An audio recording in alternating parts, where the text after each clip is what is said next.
Ya, Assalamualaikum warahmatullahi wabarakatuh. Di sini kami dari kelompok 4 akan menyampaikan hasil diskusi dari kelompok kami terkait understanding by design. Sebelum masuk ke materi, saya perkenalkan dulu anggota dari kelompok kami. Yang pertama ada Erwin Sandi, yang kedua ada saya sendiri, Fajar Satriananta, yang ketiga ada Hanim Nur Latifah, yang keempat ada Happy Marta Intansari, yang kelima ada Hesti Putri Nur Aini.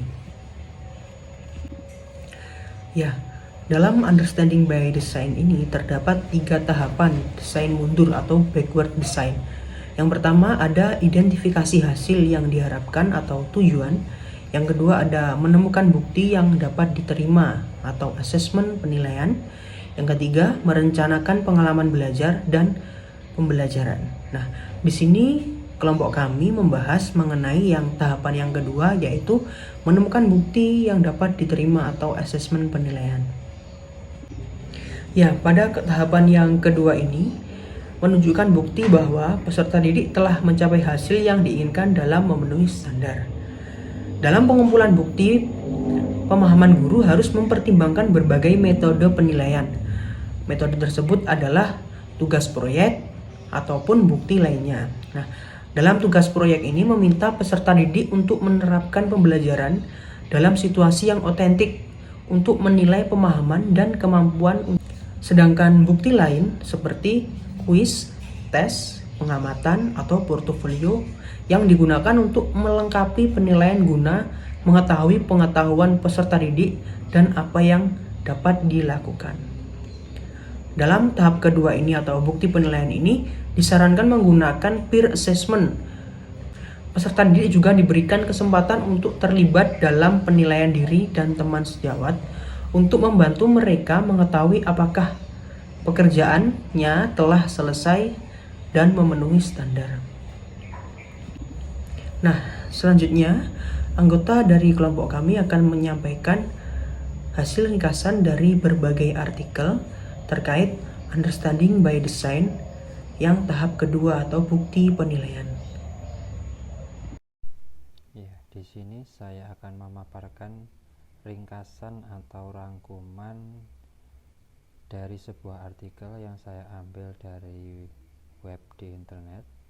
Di sini saya mengambil judul artikel perancangan pembelajaran fisika tentang rangkaian seri dan paralel untuk resistor menggunakan understanding by design. Karya Pertiwi, Sinta Sudito, Deborah Natali Rondonuwu, dan Ferdi Samuel tahun 2019. Dalam artikel ini menerapkan understanding by design yang mana di dalam penerapannya meliputi 3 tahapan, yaitu yang pertama tujuan pembelajaran, yang kedua evaluasi pembelajaran, dan yang ketiga langkah pembelajaran.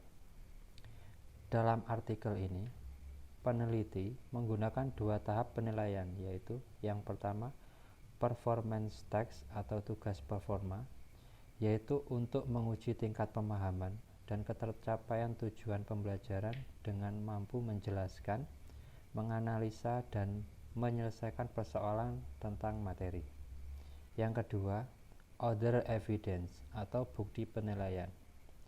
Pada artikel tersebut menggunakan asesmen atau soal evaluasi, dan terakhir menggunakan lembar review untuk melihat keterkaitan tujuan pembelajaran, evaluasi, dan langkah pembelajaran pada desain tersebut. Pada lembar review berisi pertanyaan-pertanyaan penilaian oleh reviewer dan juga tanggapan tentang reviewer. Baik, selanjutnya berdasarkan artikel dengan judul Efektivitas Pendekatan Understanding by Design dalam penyusunan rencana pelaksanaan pembelajaran atau RPP dan persepsi siswa terhadap pembelajaran tersebut di SMP Pangudi Luhur 1 Yogyakarta dengan pokok bahasan getaran dan gelombang dari Trias Kristininawati Ruth. Nah, dalam penelitian ini pada tahap 2 atau bentuk penilaian bertujuan untuk mengetahui bahwa peserta didik telah mencapai hasil yang diharapkan dan apa yang akan guru terima sebagai bukti pemahaman dan kemampuan peserta didik tersebut.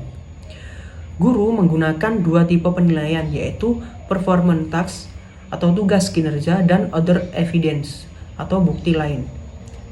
Pada performance task atau tugas kinerja, peserta didik diminta untuk menerapkan pembelajaran yang sudah dipelajari melalui presentasi dan diskusi sebagai alat untuk menilai pemahaman dan kemampuan mentransfer pengetahuan yang dimiliki siswa.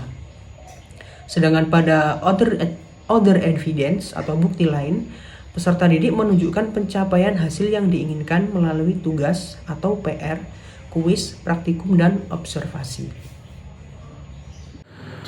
Perkenalkan, nama saya Hanim Nur Latifah. Di sini saya akan menyampaikan hasil ringkasan artikel yang telah saya baca dengan judul Kontribusi Asesmen Formatif dalam Tahapan Understanding by Design terhadap Pemahaman Mahasiswa Calon Guru Biologi.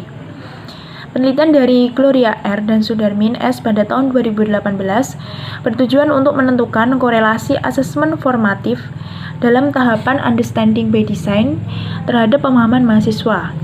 Komponen asesmen formatif tersebut terdiri dari feedback, peer assessment, dan self-assessment yang diintegrasikan ke dalam tahapan pembelajaran Understanding by Design. Ketiga komponen asesmen formatif tersebut memberikan kontribusi terhadap pembentukan pemahaman mahasiswa.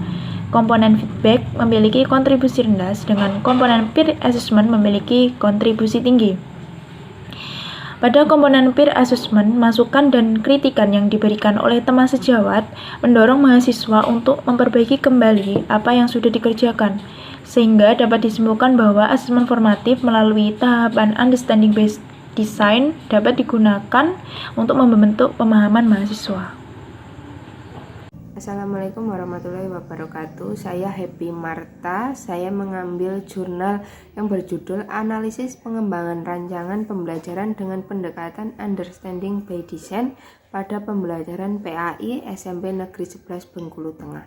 Pada jurnal yang saya ambil menyimpulkan bahwa respon peserta didik terhadap pengembangan rancangan pembelajaran dengan pendekatan Understanding by Design pada materi hadas dan najis kelas 7A yang berisikan total responden 23 siswa.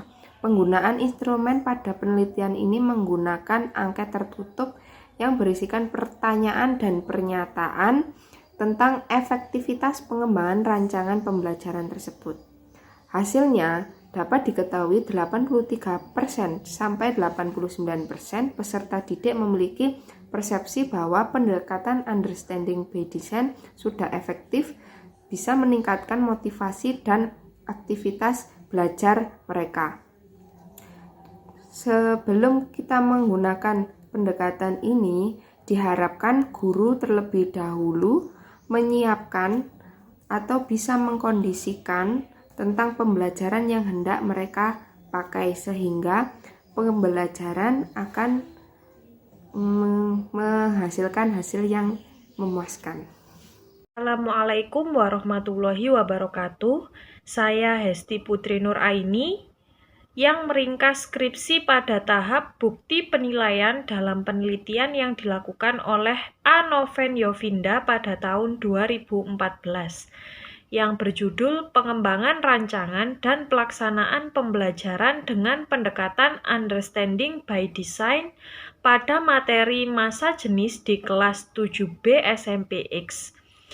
Dalam penelitian ini digunakan dua bukti penilaian, yaitu performance task atau tugas performa dan other evidence atau bukti lainnya.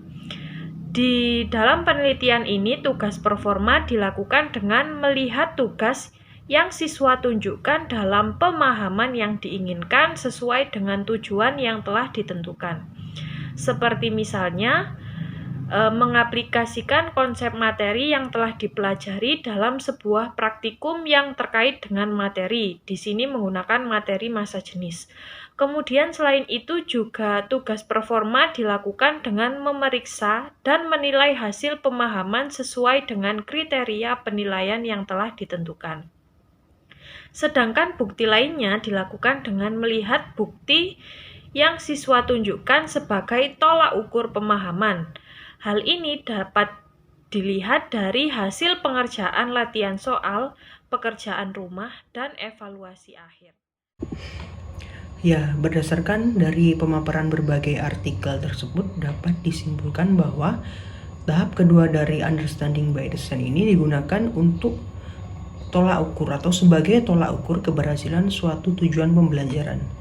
Nah, dalam hal ini, alat yang digunakan dalam mengukur suatu tujuan pembelajaran berupa asesmen, baik itu asesmen formatif pada saat pembelajaran berlangsung maupun asesmen sumatif atau setelah pembelajaran selesai. Baik, berikut ini adalah contoh penerapan understanding by design tahap yang kedua sesuai dengan template yang disarankan terkait materi bangun datar. Yang pertama ada tugas kinerja, yaitu yang pertama siswa dapat menjelaskan atau can explain. Yang pertama, bagaimana ciri-ciri dari bangun datar. Selanjutnya, perbedaan keliling dan luas bangun datar. Selanjutnya, contoh bangun datar yang ada di dalam kehidupan sehari-hari. Selanjutnya ada can interpretation atau siswa dapat menginterpretasikan dengan yang pertama menyebutkan macam-macam bangun datar, yang kedua menyebutkan bagian-bagian bangun datar, yang ketiga menyimpulkan hasil pengamatan mengenai bangun datar. Selanjutnya, can apply, siswa dapat menerapkan. Yang pertama, pengamatan bangun datar dalam kehidupan sehari-hari dengan cara mengukur jenis bangun datar dan menghitung luas maupun keliling dari bangun tersebut. Selanjutnya, penyelesaian soal hitungan berdasarkan keliling dan luas bangun datar. Selanjutnya ada bukti lain. Yang pertama yaitu penilaian berdasarkan LKS, lembar kerja siswa. Yang kemudian ada hasil diskusi, kemudian ada pengamatan, ada lagi PR atau tugas serta latihan soal. Baik, itu tadi pemaparan hasil diskusi dari kelompok kami, kelompok 3. Ada kurang lebihnya kami mohon maaf. Sekian, wassalamualaikum warahmatullahi wabarakatuh.